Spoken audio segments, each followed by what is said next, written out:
from the shining domicile that is Pittsburgh Comics, my old mannered comic shop owner, Colin McMahon, transforms into the world's greatest comic book talking TV host. Join us true believers for Comics Now!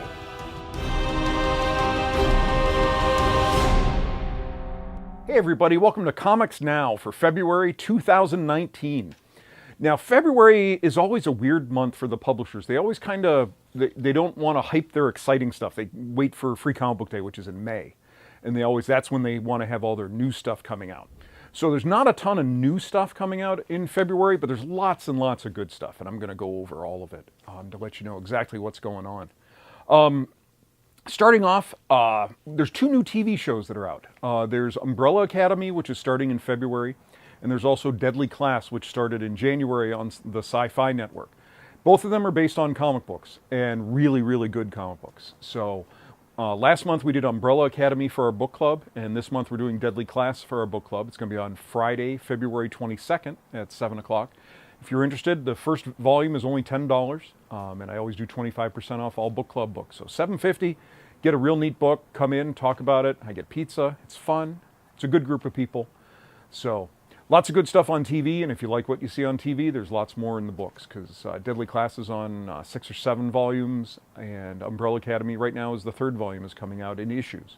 So lots of good stuff, lots of neat stuff to look forward to that's really off the beaten path. It's not your standard superhero fare type stuff. So that's cool stuff going on.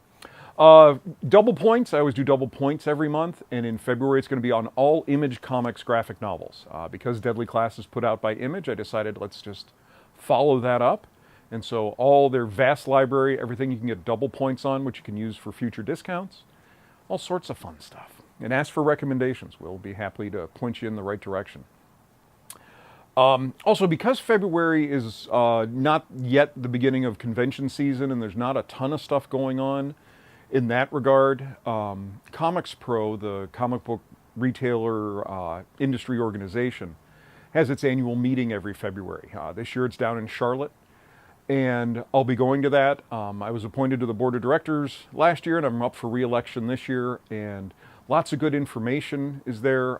This is going to be an interesting year. We're trying to make some changes in the comic book industry, the way the publishers do things, the way the distributors do things, and because we realize things have changed. The market's changed. The way things work changed. The biggest thing that I've noticed is the prices have gone up, but they still keep treating them as they're the same. So we need to make some changes in the industry, and that's going to be a big focus of this meeting.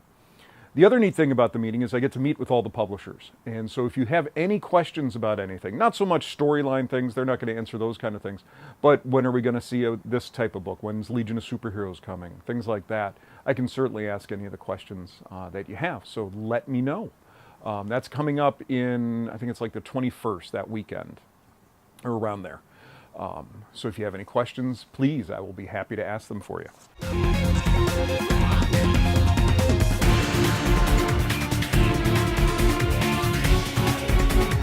Starting off, now Marvel did a real good job. They have a bunch of new things coming, so I'm starting with them. And then when we get to the other publishers, it's a lot of keep on going. First thing they have is the 25th anniversary of Marvels. Now, this was a fantastic book by Kurt Busiek and Alex Ross, and it was really Alex Ross's first foray into comics. He'd done some regular comics, regular pencil and ink stuff before, but this is getting his full painted work out there. And it's basically the history of the Marvel Universe from the time the first superheroes show up until pretty much about the death of Gwen Stacy. And it's the story of a photographer, Phil, just seeing all these fantastic things happening and living through it through the eyes of a regular person. So what they're doing is they're coming out with an annotated version of it. Basically, it's going to be reprinting each issue, but then explaining some little background things, little things they hid, little Easter eggs, things like that, and the significance of some of the other things. So I'm really looking forward to this coming out because I loved it when it came out, and we just did it for book club a little bit ago, just on a whim, and then lo and behold, they decided to do this. Savage Sword of Conan #1 is coming. That's going to be the second book. This is by Jerry Duggan and Ron Garney. And it's just a second Conan book. The first 2 issues of the regular series have been great. just fun old guy swinging a big old sword, taking care of problems. So, been a lot of fun. So this is just the second one with a little different voice. Avengers No Road Home. Now, this is a follow-up to the Avengers No Surrender that came out last year. I distinctly remember because I had a poster of it staple gunned to my plywood before the wall was fixed. So I saw that poster for a long time.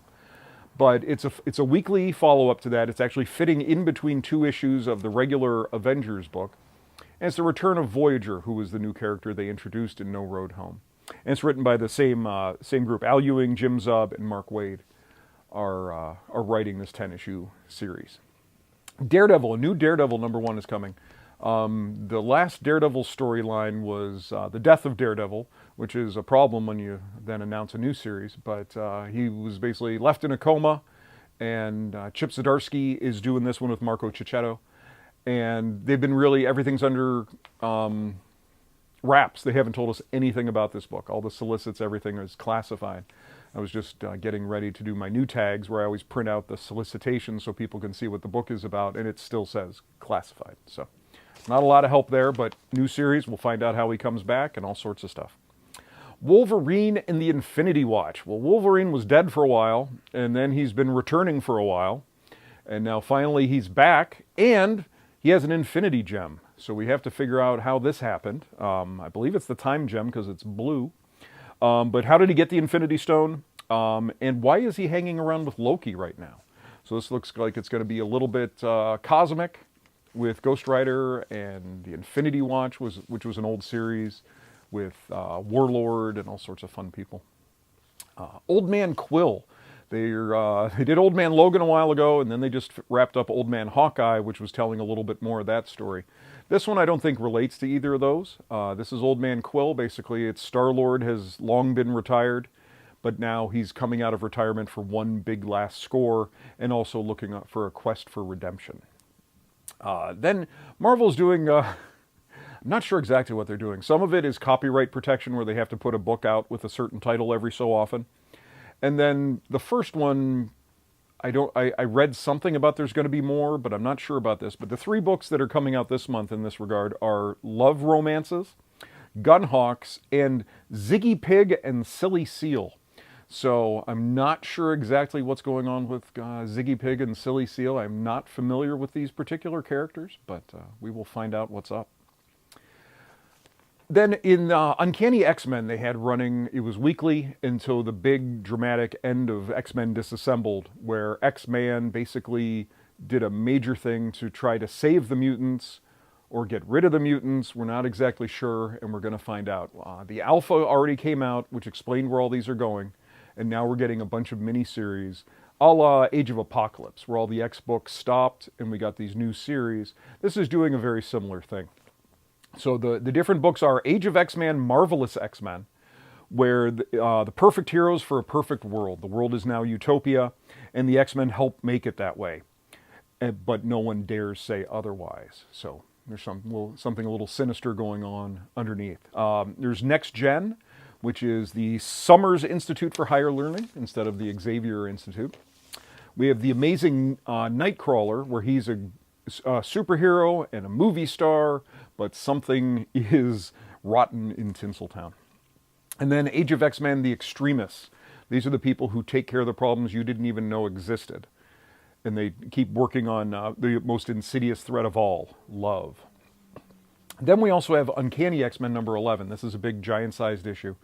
And this is Cyclops and the returned Wolverine trying to rebuild the X-Men after whatever happened with X-Man.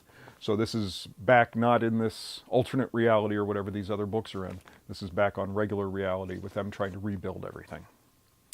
Another book in the same line is Hulkverines. A while back they created Weapon H, where they got DNA from Hulk and Wolverine and created a new character called Weapon H.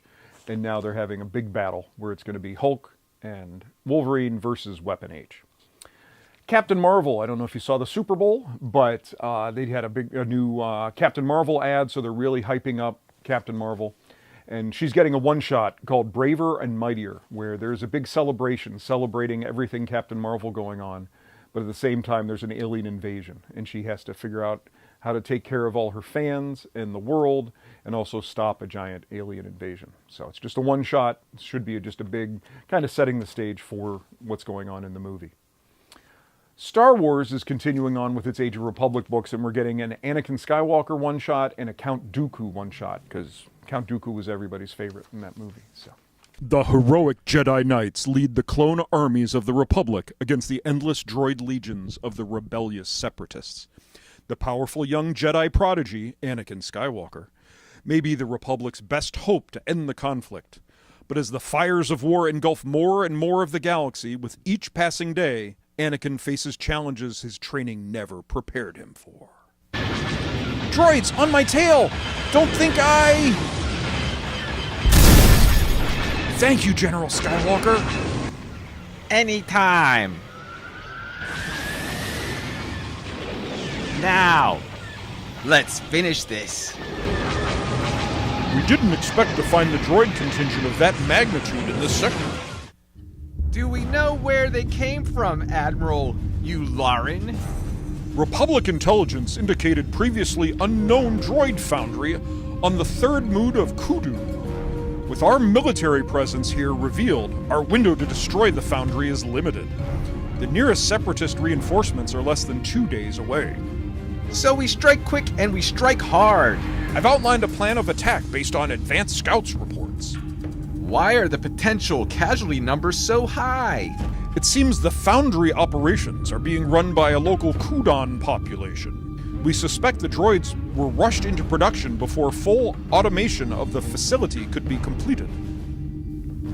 The last I'd heard, the Kudan hadn't chosen a side in the conflict. Intelligence says that's no longer the case. I recommend a surgical strike targeting the foundry's generators. Our schematics are incomplete, but I believe it should fully destroy the facility. Killing everyone inside. Living beings, not droid soldiers.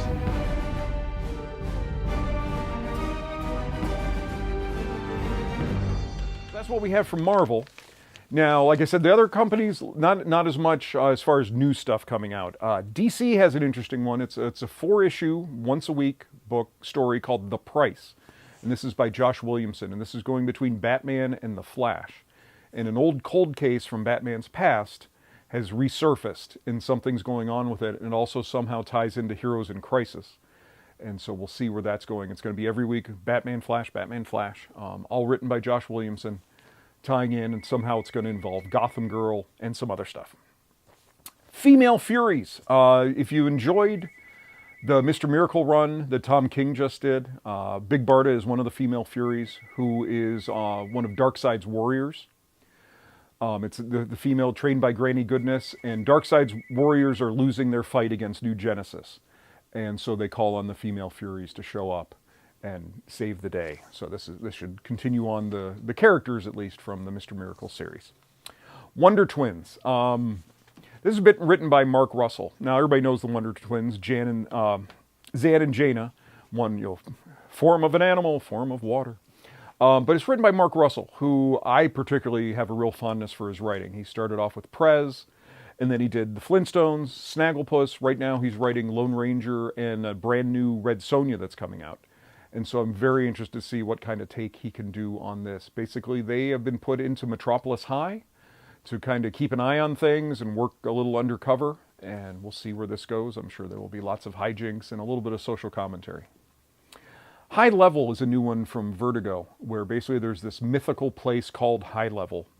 And the smuggler must deliver this child Messiah to High Level, and it's a place where no one has ever returned from. So no one ever actually knows if it's heaven or something dark and sinister.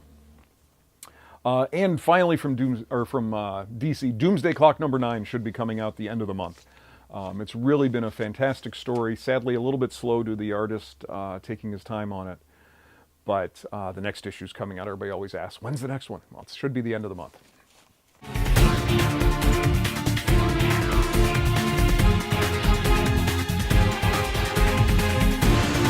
Image has two that are really just Miller World books. Mark Millar did Wanted and Kick-Ass and Hit Girl. And we're getting one called Sharky the Bounty Hunter from Mark Miller and Simone Bianchi. It's a blue-collar bounty hunter who tracks criminals across the galaxy in his converted rocket-powered ice cream truck with his 10-year-old partner. So, should be interesting. He normally gets off to a good start with these things. And then we're getting Hit Girl Season 2, where he's handed the reins over to Kevin Smith. So it'll be interesting to see Kevin Smith back on a book, which he hasn't written in quite a while, and taking on a familiar character. Dark Horse has one called Anthem, which is a video game tie-in. I'm not a big video game guy, so I don't know these things. Girl in the Bay. This is a neat one. This is one of the Berger books from Karen Berger, who started Vertigo. And this is by J.M. DeMatteis, who did a ton of Vertigo stuff. And basically in 1969, a girl was brutally attacked and her body was dumped in Sheepshead Bay. 50 years later, she recovers, struggles back to the surface, but discovers that it's been 50 years has passed since it happened, and someone has been living her life in her place. So now she has to figure out what happened to her and who this person is and all sorts of stuff. IDW has a new G.I. Joe book coming called Sierra Muerte by Michael Fief. And it's basically him giving like a little homage to the Larry Hama age and the classic G.I. Joe that he grew up loving. Punk's Not Dead, Volume 2 is coming. That's from Black Crown, which is another kind of spin-off from original Vertigo people with Shelley Bond. Dynamite has a bunch of new number ones that are... They do a ton of the licensed properties, so we're getting... Mark Russell's doing Red Sonja number 1. Army of Darkness and Bubba Hotep team up, which is fun just because Bruce Campbell played both those characters in the movies, so they're doing a team up. Battlestar Galactica is getting a new miniseries, Twilight Command. And Crackdown is coming out, and that's also another video game tie-in.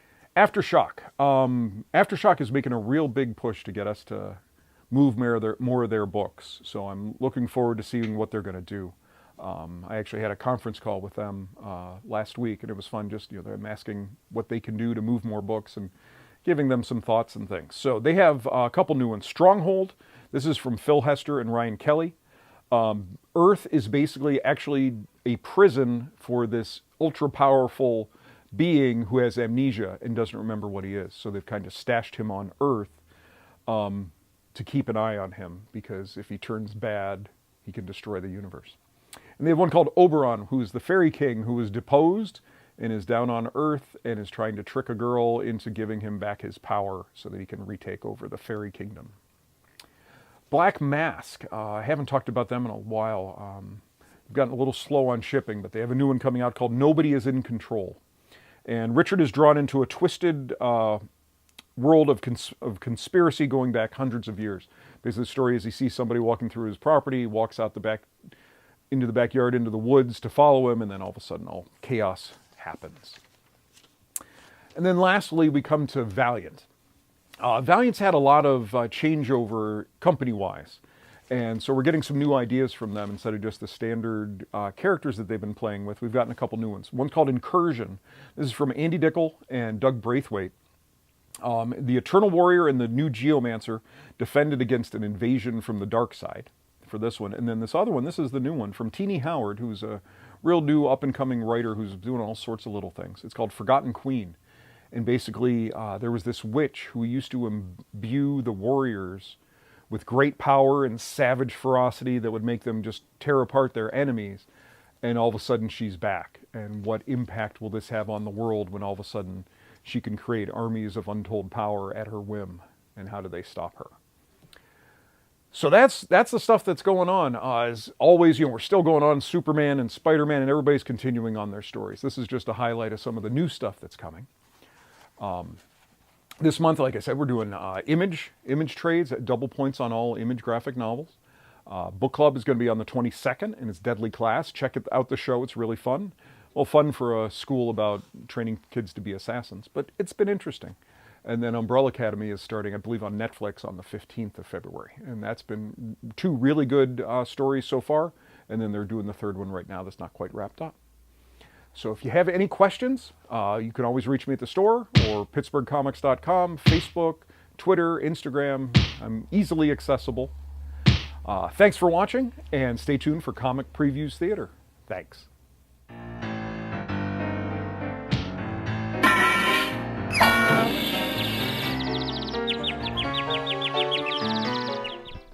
Hello, we are the gentlemen from the Chuck E. Cheese Clubhouse. We will be doing Comics Preview Theater. I'm Zach. I'm Cooper. And I'm Jish. And we will be doing As Guardians of the Galaxy with a Z, issue number 6. Enjoy. We will not last much longer. We need the drives up and running. With this Bifrost-powered warp, the Asgard's Reach can outrun them. That's all well and good, Scourge. But we've taken too much damage. I can't just fix it with the twitch of my fanny. These things take time. We don't have time, Urza. The ship's coming apart. We're getting hits from every direction. Do we even know who's attacking us? That's just it, Annabelle. As near as I can tell, it's everyone. The Shi'ar, the Nova Corps, and a host of Marauders, Raiders, and Cutthroats. That's what I said. Everyone. And they all want the Nagflar beacon. I still have this Nova helmet Loki magic for me. Maybe I can convince the Nova Corps to talk to me.